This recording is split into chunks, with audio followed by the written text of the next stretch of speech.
jangan Mbak Nora balik-balikan lagi ke original. Saya juga nggak paham originalnya. Udah itu aja jawaban saya katanya. Pak Cik, Anda Iya. tidak naik lagi. Selamat siang. Agama siang. apa? Selamat siang.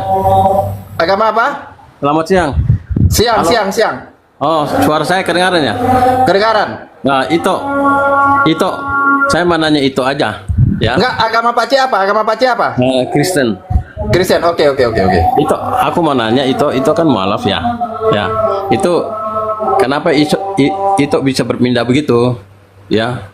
Itu dasar dari ayat-ayat Al-Qur'an atau memang itu enggak puas dengan agama itu gitu loh.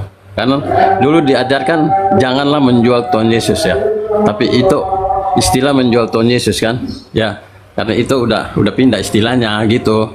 Nah, apakah sampai di seberang saya lihat itu gimana lah, rada-rada menghina begitu kan? Nah, apakah itu nggak takut dosa gitu loh? Itu aja itu. Maaf ya kalau salah kata ibu itu ya. Ya. Enggak, pertanyaan bagus ini, pertanyaan bagus. Iya. Oke. Assalamualaikum warahmatullahi. Waalaikumsalam warahmatullahi wabarakatuh. Waalaikumsalam Bang Fadli warahmatullahi itu wabarakatuh. pertanyaannya untuk Ito Nora aja. Bang Faruk juga mualaf loh Bang Fadli. Ya harus Ya dua-duanya udah, lah. dua-dua aja deh. Harus dua-duanya karena kalian Dua-dua ya udah Ito Nora harus dulu, Ito Nora dua-duanya. dulu, Ito Nora Biar dulu. enak lihat gitu. Mbak Nora dulu ya. Silakan. Ya. Oke. Terima kasih pertanyaannya Pace. Pace itu artinya apa itu? Pace. Bapak lah. Bapak. Oke, Bapak saya panggil siapa? kakak saja Bapak ya. atau kakak sama? Sama. Saya panggil kakak ya. Iya, Kakak, betul, oke. betul. Terima kasih kakak pertanyaannya. Itu pertanyaan bagus. Kenapa Iya. saya berpindah keyakinan? Sementara Yesus di situ selalu mengatakan dia adalah Tuhan dan Juru Selamat. Tidak ada yang bisa ke Bapa tanpa melalui aku. Kata Yesus, ya kan? Nah, betul. Saya selalu mengutip kata-kata Yesus, hidup yang kekal itu, bahwa engkau mengenal satu-satunya Allah, dan Yesus Kristus adalah utusan, satu poin. Terus yang Ya. kedua, tidak ada yang bisa ke Bapa tanpa melalui aku. Yang ketiga, aku akan menyediakan tempat bagimu di rumah Bapakku. 3 poin itu harus kita ambil juga ya kan? Saya masuk Islam itu bukan karena Al-Quran ya. Karena jujur kami dari keluarga Batak, bapak saya tidak suka ada berbau-bau Islam. Ya. Tidak suka sama sekali. Ya. Jadi saya tidak mengenal isi Al-Quran itu bagaimana. Surat apa, bahkan cuman yang saya tahu di dalam Al-Quran itu, yang saya tahu dalam Islam itu cuman nama Muhammad, Nabi Muhammad sekarang. Kalau saya masuk Islam itu ya pertama-tama karena pendeta saya sendiri. Ketika saya bertanya kepada Pak Pendeta saya bertanya pada waktu hari Paskah, saya bertanya, siapa sih yang membangkitkan Yesus? Ya dia jawab, Allah Bapa. Saya berpikir di situ dong, Allah Bapa ini kan adalah Tuhan, Yesus adalah Tuhan. Jadi apa mungkin Tuhan membangkitkan Tuhan? Jadi berapa Tuhan saya? Saya begitu aja, realistis saja. Walaupun saya tahu bahwa keimanan saya itu harus kuat, yaitu Bapa, Allah Anak, Allah Roh Kudus, Tritunggal. Bagi kita dulu kan, karismatik. Tapi itu sangat bertolak belakang ketika ini sudah bekerja, kakakku. Ketika otak saya sudah bekerja ini, saya berpikir dong, kalau Allah Bapa ini adalah Tuhan, Yesus Tuhan, terus sebenarnya yang Tuhan, yang sebenarnya yang harus saya sembah siapa? Kalau Yesus juga Tuhan, padahal Yesus mengatakan Allah yang benar itu, satu-satunya Tuhan yang benar itu adalah Allah. Jadi saya punya 2 Tuhan dong. Nah, jadi kalau kakak mengatakan saya menjual Tuhan Yesus, saya tidak menjual. Tetapi Yesus itu di dalam kitab suci Kristen sudah mengatakan bahwa Tuhan yang harus disembah itu adalah satu-satunya Tuhan yang ada di atas, yang menciptakan langit dan bumi, bukan Tuhan yang berwujud manusia. Sementara yang berwujud manusia yang dilahirkan oleh Bunda Maria itu hanyalah seorang utusan. Karena apa kita tidak tahu utusan itu apa? Karena pendeta-pendeta tidak pernah menerangkan bahwa orang yang menerima firman itu adalah seorang utusan. Tugas seorang utusan adalah menyampai firman. Saya cari di dalam kitab suci sendiri. Apa kata Yesus? Segala firman yang engkau sampaikan kepadaku telah kusampaikan kepada mereka. Jelas 1 poin bahwa Yesus hanya penyampai firman. Terus apalagi tugasnya Yesus di muka bumi? Pada waktu dia membangkitkan Lazarus, dia mengatakan, dia mengucap syukur kepada Bapaknya. Berarti dia ini punya Tuhan. Dia berdoa juga kepada Bapaknya. Dia punya Tuhan. Dia mengucap syukur kepada Tuhannya karena Tuhannya selalu mendengarkan dia. Akhirnya dia melakukan perintah Tuhannya. Dia menyatakan kemuliaan Tuhannya. Untuk apa dinyatakan kemuliaan Tuhannya? Dia mau mengatakan kepada bangsa Israel, kepada orang yang diutus, kepada orang yang ditujuan diutusnya. Bukankah Bapa mengutus Yesus kepada bangsa Israel? Aku diutus hanya untuk domba-domba tersesat di kalangan Bani Israel. Berarti Yesus diperuntukkan Bani Israel, bukan untuk saya. Gitu loh. Jadi kenapa saya bisa menyembah utusan? Kenapa nggak saya sembah aja pengutusnya? Kan bukankah lebih besar pengutus? Kopatur biar bagus. Iya kan? Betul kan? Jadi kalau saya masuk Islam, katanya saya menghujat? Tidak. Saya hanya menyampaikan kebenaran. Kebenaran apa?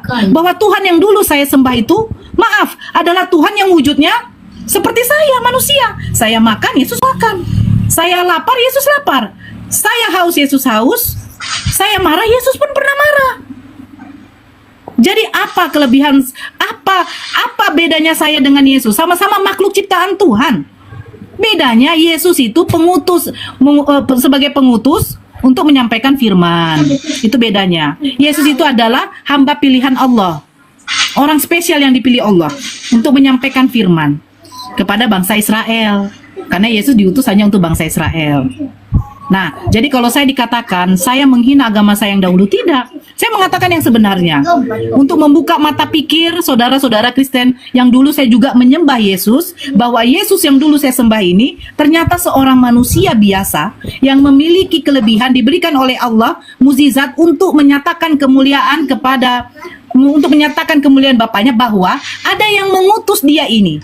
Ada Tuhan yang patut disembah. Saya memiliki mukjizat ini, itu diberikan oleh pengutus saya. Terus kalau menyampai kepada kelamin, betul. Maaf, bukankah Yesus ini berkelamin sama seperti, tolong yang baru masuk. Tolong dulu moderator ketika ada orang ngomong jangan dinaikkan. Gitu loh. Ya, berjangan noise seperti ini. Bukankah Yesus, maaf, berumur 8 hari dia disunat? Apanya yang disunat? Sesuai di dalam Kejadian 17, perjanjian kekal antara Abraham dengan bapaknya. Setiap keturunanmu laki-laki yang ada di luar rumah ataupun di dalam rumah, yang engkau hidupi, yang engkau memberi makan, itu harus kau kerat kulit khatannya. Apa artinya itu? Maaf, nonotnya harus dikerat. Apakah Yesus dikerat kulit khatannya? Yes. Berumur 8 hari, kulit khatannya dikerat. Berarti kelamin Yesus apa? Laki-laki. Sama seperti kelamin Bapak saya. Apakah saya harus mempunyai Tuhan yang berkelamin? Tidak mungkin. Karena apa? Karena Tuhan yang berkelamin, maaf ya, Tuhan yang berkelamin, yang mempunyai kelamin yang sama seperti saya sifatnya, itu adalah makhluk. Bukankah Tuhan yang menciptakan makhluk? Siapa yang menciptakan saya? Allah. Siapa yang menciptakan Yesus? Allah. Cuman bedanya, Yesus itu dilahirkan tanpa ada hubungan suami istri. Karena Maria pada waktu itu, atau Siti Maryam, dalam keadaan suci perawat. Ini Allah menunjukkan kekuasaannya. Hei manusia, saya bisa menjadikan manusia tanpa ayah ibu, Nabi Adam. Hei manusia, saya bisa menjadikan manusia, menciptakan manusia dilahirkan tanpa adanya persetubuhan, Siti Maryam. Inilah Allah menunjukkan kehebatan itu. Tapi kenapa ketika Siti Maryam melahirkan seorang anak yang dikasih nama Yesua Hamasiah atau Iso, itu harus disembah? Nah, ini logikanya. Apakah Tuhan harus berwujud untuk menyatakan kemuliaannya? Kalau Tuhan harus berwujud, berarti tidak hebat lagi Tuhan itu. Karena apa? Pada waktu dia dilahirkan, dia harus menyusu dari ibunya.